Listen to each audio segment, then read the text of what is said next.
수요 예배도 10명까지는 가능하니까 사실은 지금 생각을 하고 있는데, 그것도 다음 주에 제가 고민을 해서 같이 여러분에게 좀 알려드리도록 하겠습니다. 괜찮으시죠? 네.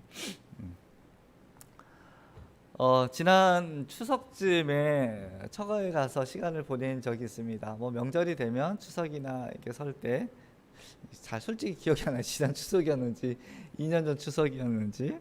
아무튼 그때 이제 추석이 그렇잖아요. 낮에는 여전히 되게 덥습니다. 그래야 맞죠. 그래야 곡식들이 마지막으로 열매를 맺으니까. 올해는 좀 걱정이긴 합니다. 지금 아직 태풍이 안 왔잖아요. 열매들이 다 익어가지고 막 달렸는데 태풍 한번 와가지고 흔들면 사실은 1년 내내 그것만 바라보고 사신 분들은 되게 힘들거든요. 그렇다고 태풍이 안 오는 게 더 좋은지 그렇지도 않거든요. 이게 자연 환경은 오는 게 이게 늘 일어나는 것이 좋기 때문에. 어쨌든 아침 저녁으로는 신선한 공기를 느낄 수 있었고 낮에는 더웠습니다. 지금도 요즘에 시원해졌잖아요. 며칠 사이에. 아이들과 그 외할아버지 산소 근처에서 고구마를 캤어요. 고구마를 캤는데 서울에서 자란 아이들이 그 땅속에 있는 고구마를 캐는 게 얼마나 재밌었겠습니까? 예, 너무 좋아하더라고요. 그때 이제 들었던 얘기 중에 여전히 시골에서는 멧돼지 때문에 골머리를 앓는다는 거예요. 예, 멧돼지들이 때로 몰려다니면서 이렇게 농작물들을 이렇게 파헤치고 먹고 또 밭을 망가뜨린다는 거죠. 제가 어렸을 때도 그랬던 것 같아요. 너무 이러면 너무 나이가 많이 들 거 아니냐 이렇게 생각하실까 염려되지만 실제로 그 워낙 깡촌이어서 옛날에 화전민들이 일구다가 버리고 간 그런 밭되기들이 있었어요. 언덕에 그 나무가 자란 거 나무 뿌리를 뽑고 가시 뿌리를 뽑고 돌을 재해서 개간을 가지고 농작물을 심어 놓으면 산짐승이 내려와 가지고요 그 농작물을 다 망쳐 놓는 거예요. 뭐 감자든 고구마든 옥수수든 깨든 뭐 지들 맘대로죠. 더군다나 잘 가꿔져 있으니 얼마나 마음껏 먹었겠습니까?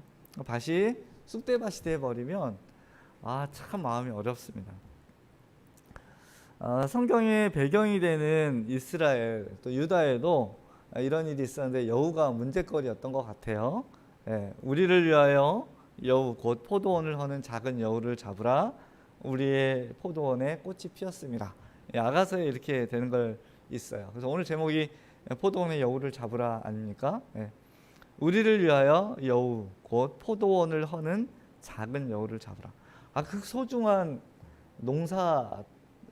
농사를 망가뜨려 놓는다는 거예요. 이 작은 여우가 꽃이 핀 그 포도가 이게 또 나무가 높지 않잖아요. 다니면서 다 따버리면 사실은 열매가 맺기 어렵죠. 또 이게 포도나무를 이렇게 헤집어 가지고 막 헤집혀서 땅이 이렇게 구멍이 나고 이러면 아무래도 어렵지 않겠습니까? 그래서 이 작은 여우를 잡으라. 우리 포도원에 꽃이 피었습니다. 이렇게 아가서에서 이야기를 해요. 온 힘을 기울여 가꿔 놓은 포도원을 허는 여우나 한여름 뙤약볕 아래서 구슬땀을 흘리며 지은 농작물을 뭉개버리는 멧돼지나 사실 반갑지 않은 손님에는 틀림이 없습니다. 그런데 사람 가운데도 이런 부류가 있다는 거예요. 다윗 왕의 형 시므아라는 사람이 있었습니다. 그의 아들 요나답이 그런 부류의 사람이었습니다. 다윗 왕의 아들 그 압살롬에게는 다말이라고 하는 아리따운 여동생이 있었어요. 우리와 다르게 그 유대에서는 그 친척끼리 결혼을 하잖아요. 그런 일이 있었어요. 뭐 형제간에는 뭐 별로 없는 것 같은데, 근데 이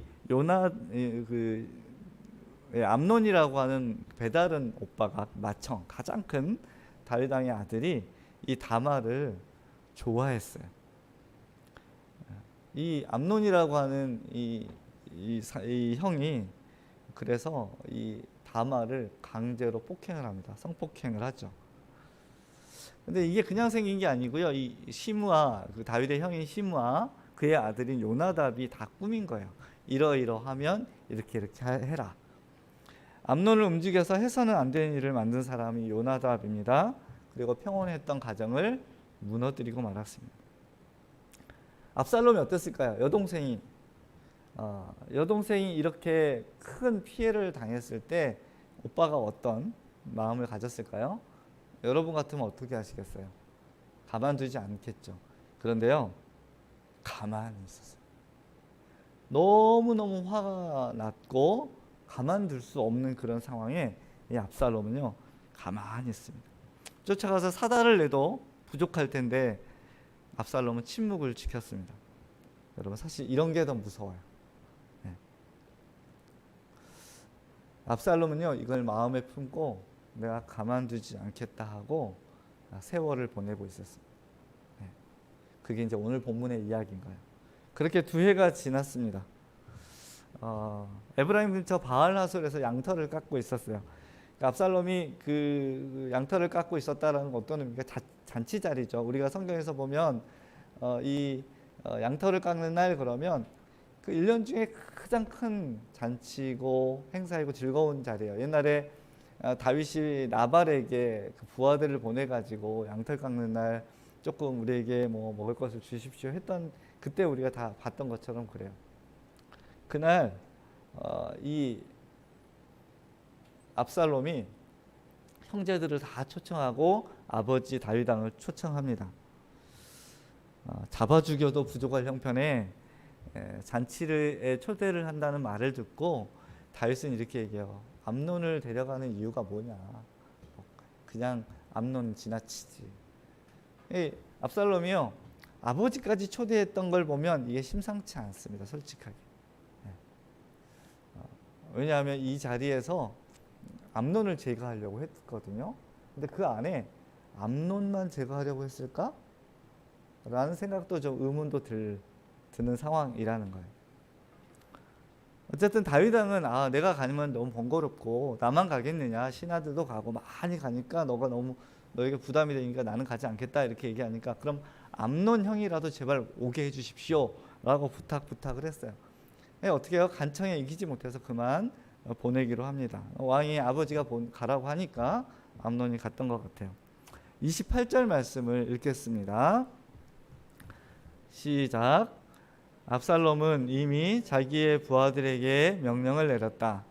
암논이 술을 마시고 기분이 좋아질 때를 잘 지켜보아라.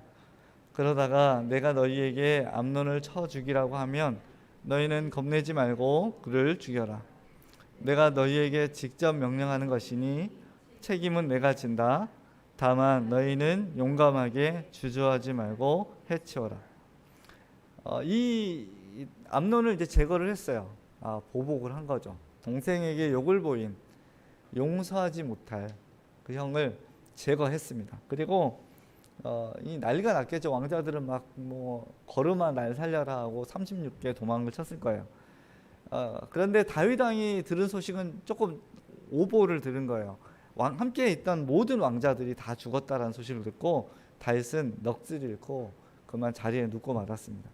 그때 또 요나답이 등장을 해요. 32절과 33절이 좀 길지만 한번 읽어보겠습니다. 시작. 그때 다윗의 형 시므아의 아들인 요나답이 나서서 말하였다. 임금님, 젊은 왕자들이 모두 살해되지는 않았습니다. 암논 한 사람만 죽었습니다. 암논이 압살롬의 누이 다말을 욕보이던 날부터 압살롬은 그런 결심을 하고 있었습니다. 그러니 이제 높으신 임금님께서는 왕자들이 다 죽었다고 하는 뜬 소문을 듣고 상심하지 마십시오. 암논 한 사람만 죽었을 따름입니다. 여러분, 이 얘기는 요나답이 지금 다윗 왕에게 하는 얘기예요. 그러니까 요나답은 이 상황을 이미 오래전부터 다 알고 있었던 거예요. 사실 다윗은요, 밧세바의 남편인 우리아를 억울하게 죽인 이후로부터 되게 아슬아슬한 길을 걷고 있었습니다. 우리가 아는 대로 다윗이 이런 일을 저질렀던 이유는 불신앙에서 비롯되었습니다. 하나님을 향한 신뢰와 믿음이 사라지는 순간 교만이 고개를 들기 시작한 거예요. 그가 있어야 될 자리에 있지 않았고 내가 이 정도면 된다, 내가 할 수 있는 걸 할 수 있다라고 생각했던 거예요. 교만이 고개 들면 자연스레 자기가 주인이 되는 주인 행세를 하게 된다는 거예요. 여러분, 우리도 이것을 잊지 말아야 됩니다. 교만은요 되게 무섭습니다. 그때부터 자신이 하나님이 되는 일상이 시작되는 거예요. 네. 그때 딱 다윗 왕의 증상이 그랬습니다. 내가 하면 된다. 그 정도는 나도 할 수 있다. 또 영적으로 크고 위험한 순간에도 별것 아니다라는 생각이 그의 삶을 지배하게 된 거예요. 이게 겉으로는 다른 이웃 나라를 침범해서 그 나라들을 다 점령을 하고 나라의 영토는 넓어지고 재산은 늘어나고 그리고 다윗 왕의 명성은 점점 높아지지만 안으로는 이렇게 아슬아슬한 상황이 계속 이어지고 있는 거예요. 사랑하는 여러분, 교만은 신앙을 가진 우리가 가장 두려워해야 할 적입니다. 그러면 지금부터 영광스럽던 다윗 왕가를 무너뜨린 이 여우를 한 마리씩 잡아보겠습니다. 첫 번째 여우는 조금 전에 말씀을 나눈 것처럼 다윗 왕 내면에 있었던 게으름과 나태였습니다. 그리고 교만이었습니다. 그 일이 발단이 되어 충성스러운 종 우리아가 죽었고 그때 뿌려놓은 죄악의 씨앗들이 집안에 고루 퍼진 거예요. 이 죄악이 얼마나 무서운지에 대해서 우리가 계속해서 나눠왔던 이유 중에 하나가 이거입니다. 그러니까 나중에 나단이 다윗 왕에게 그 죄를 지적해 주면서 이렇게 합니다. 너는 은밀하게 이 죄를 행했지만 이제 너는 이것을 백주에 환한 대낮에 이런 것들을 당하게 될 것이고 이것이 너를 곤란하게 할 것이다. 결국 이게 하나씩 하나씩 드러나는 거예요. 여러분, 그래서요 죄는 무서운 겁니다. 늘 우리가 기억해야 돼요. 이 죄가 너무 무섭기 때문에 누가 오신 거예요? 예수님이 오신 거예요. 이 죄는 결국 우리를 송두리째 사망으로, 멸망으로, 그리고 우리를 절망과 좌절로 무너뜨리고 마는 게 이 죄의 습성이라는 거예요. 하지만 우리가 아는 대로 이 부분은 예수님께서 오셔서 우리 죄를 사하시고 도말하셨기 때문에 소망이 있게 된 거예요. 그럴지라도 우리는 구원받았지만 죄는 언제든지 또 있기 때문에 죄를 조심해야 된다는 거예요. 그 중에 가장 무서운 죄가 뭐라고요? 교만입니다. 두 번째 여우는 가족을 향한 다윗의 지혜롭지 못한 처사였습니다. 잘 보세요. 다윗은 암논이 다말을 좋아했다는 사실을 알지 못했어요. 일이 많았겠죠. 가족을 돌보지 못했다는 거예요. 그리고 일어나서는 안 될 일을 보고서도 아무런 조치를 취하지 않았어요. 그러니까 암논이 다말을 강제로 폭행을 했을 때 그때 다윗은 무엇인가 액션을 취해야 했어요. 둘을 데려다 놓고 나무라든지 그 뒤에 다말을 어떻게 할 것인지에 대해서 고민을 하고 또 압살롬이나 모든 가족에게 있었던 그 상처의 문제를 해결했어야 돼요. 그는 암논에게 책임을 묻지도 않았고 상처와 충격에 있었을 다말을 위로하는 장면도 성경에 기록되어 있잖아요.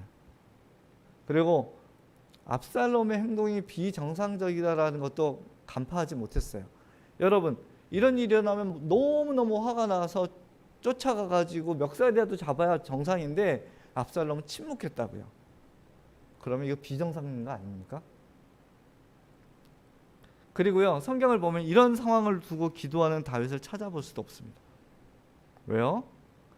하나님의 도움이 필요 없었거든요. 충격적이지 않습니까? 다윗은 안 그럴 것 같은데.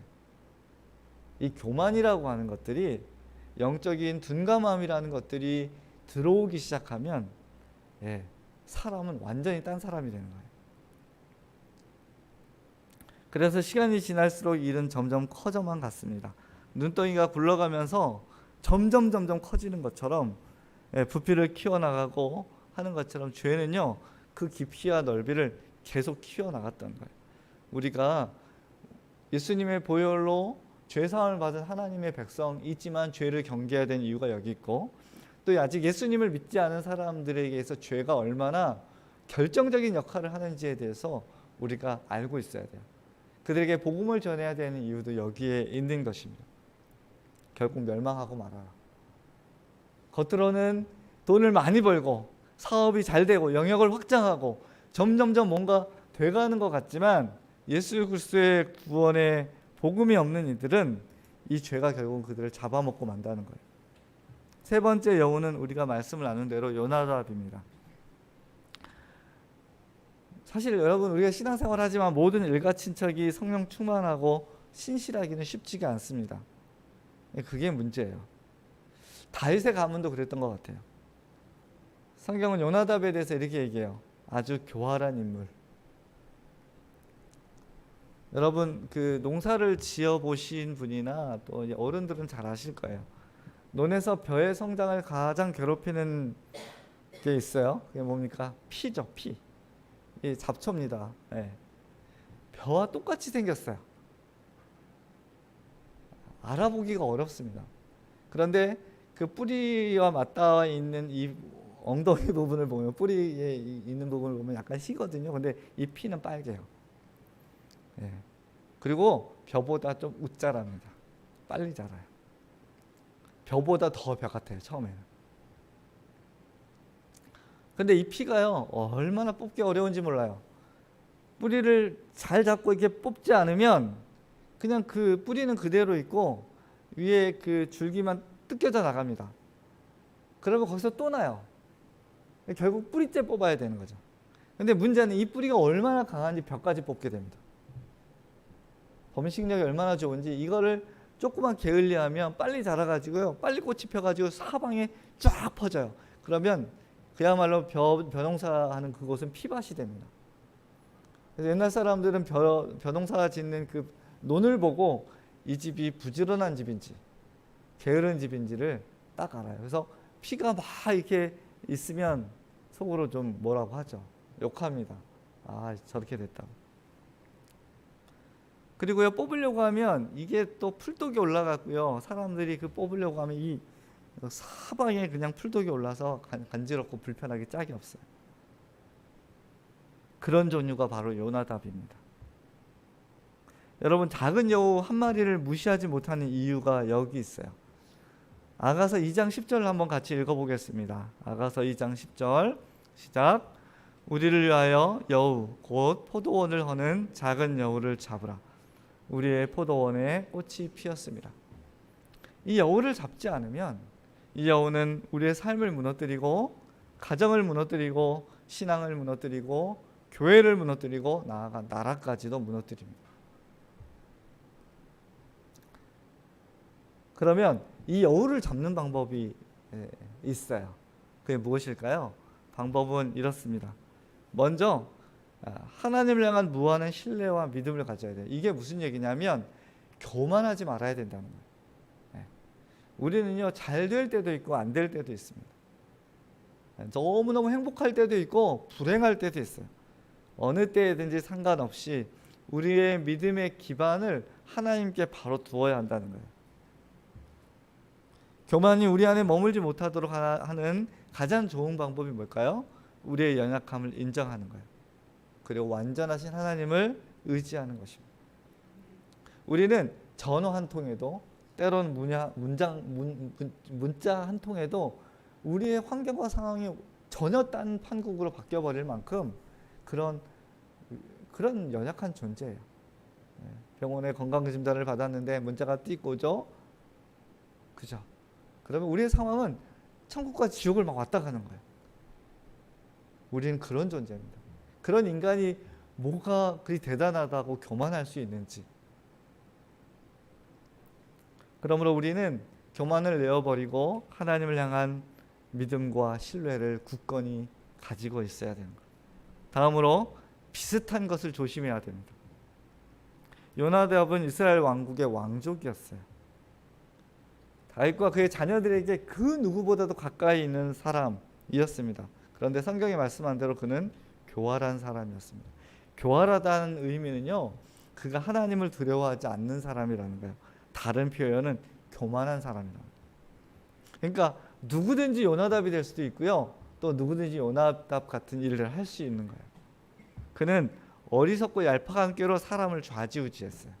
암논을 꼬드겨 가지고 다말을 강제로 폭행하게 하고, 또 압살롬 아내 암논을 죽이고 이 집안을 폐허로 만들고자 했던 그런 마음이 있음을 알고 있으면서도 어떻게 했어요? 네, 침묵했어요. 네. 그리고 나서 이 사건이 일어나자, 암논을 죽이는 이 사건이 일어나자 어떻게 해요? 마치 자기는 지혜로운 모략가가 되는 것처럼 왕자들은 죽지 않았어요. 이후로 압살롬은 도망을 가서 아버지랑 같이 못 살아요. 나중에 돌아와서 어렵게 돌아와서 무엇을 합니까? 아버지 다윗을 쫓아내는 반역을 일삼게 돼요. 물론 압살롬도 죽게 됩니다. 이걸요 누가 다 알고 있었다고요? 네, 이런 모든 상황을 이끈 사람이 바로 요나답이라는 거예요. 그의 인생은 성공적인 것처럼 보여요. 사람을 막 좌지우지하잖아요. 말 한마디로. 그런데 그는 성경이 선언하는 대로 가장 비참한 존재였습니다. 그는 하나님을 두려워하지 않는 불쌍한 존재였어요. 나중에 예수님은 이 헤롯을 여우라고 얘기해요. 여우라고 지칭을 해요. 신약 성경을 보면. 예, 요나답이 이 여우 같은 존재였다는 거예요. 비슷해 보이죠? 예, 헤롯도 그렇고 요나답도 그래요. 예, 볼 때는 하나님을 잘 믿을 것 같고 또 다른 왕자들과 또 왕족들과 달라 보이지 않아요. 그런데 비슷해 보이지만 이 다른 것들을 조심해야 합니다. 이단을 주의하라고 하는 이유도 가톨릭이나 유사 종교가 가지는 위험을 강조하는 이유도 거기에 있습니다. 그것이 어떤 선행을 하든 그것이 어떤 외적으로 경건한 모습을 보여주든 상관없이 예수님을 바라보지 못하게 하는 것이 있다면 그것은 결국 모든 것을 무너뜨리게 된다는 거예요. 세 번째로 우리는 이 여우를 잡기 위해서 영적인 민감함을 가져야 합니다. 다윗은 자녀들 가운데 일어나는 이 일들에 대해서 민감하지 못했습니다. 하나님께 기도하고 잘못된 일들을 바로잡았어야 돼요. 아까 말씀드린 대로 처음에 암논이 다말을 좋아했다는 사실을 혹시 몰랐을지라도 사건이 벌어졌을 때 이 당사자들을 불러서 조치를 취했어야 돼요. 압살롬이 이것을 침묵하면서 속으로 이를 갈면서 2년을 기다렸던 그 이유가 무엇일까요?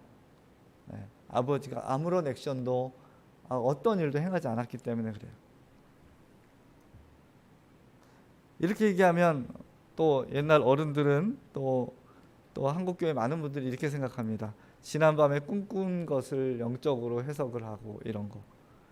또 주변에 일어나는 모든 일을 영적으로 해석하는 것. 그런 뜻 아닙니다. 그것은요 약간 문제가 될 수 있어요.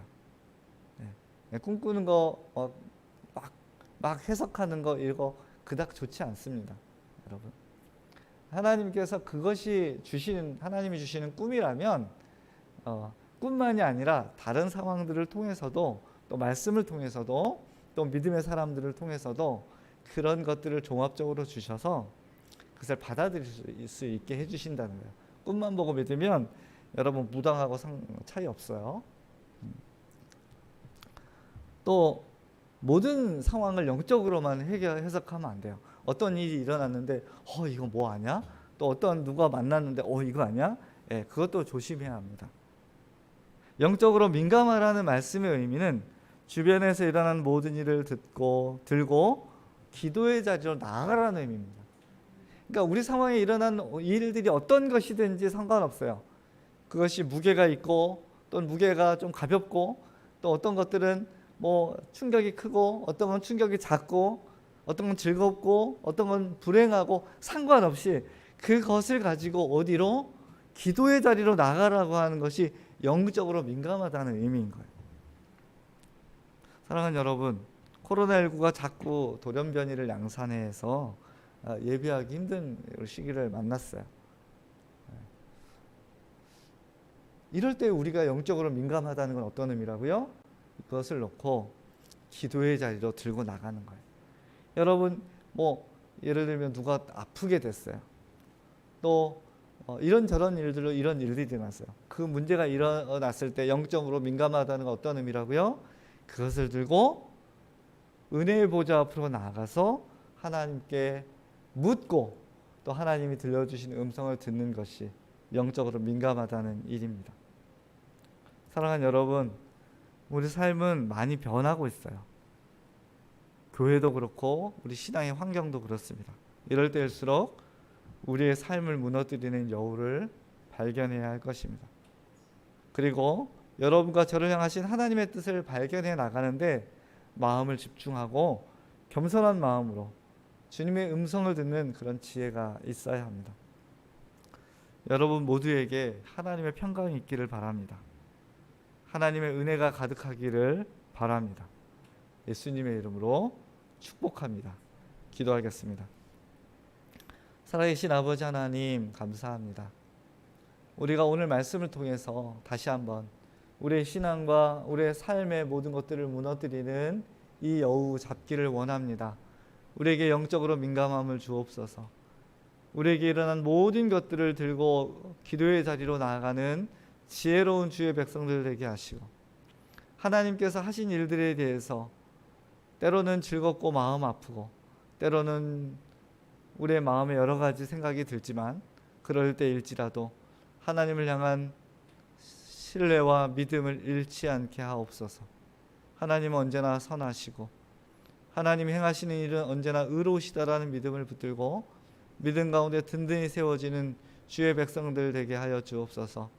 하나님께서 오늘 예배를 통하여 은혜를 베풀어 주시고, 또 사랑하는 성도들 가운데 육체적인 연약함과 또 심령의 어려움과 아픔과 또 힘든 환경 가운데 있는 성도들에게 은혜를 베풀어 주셔서 주님 앞에 나갈 때 주의 음성을 들려주시고 주님께서 주시는 베풀어 주시는 놀라운 길들이 열려질 수 있도록 축복하여 주옵소서.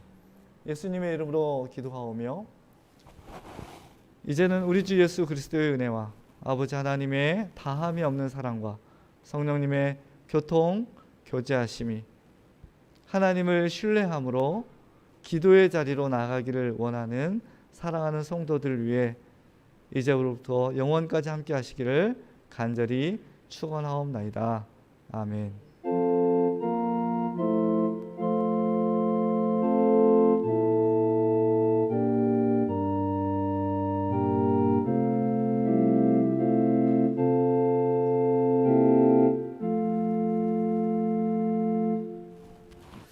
감사합니다. 예배를 마쳤습니다.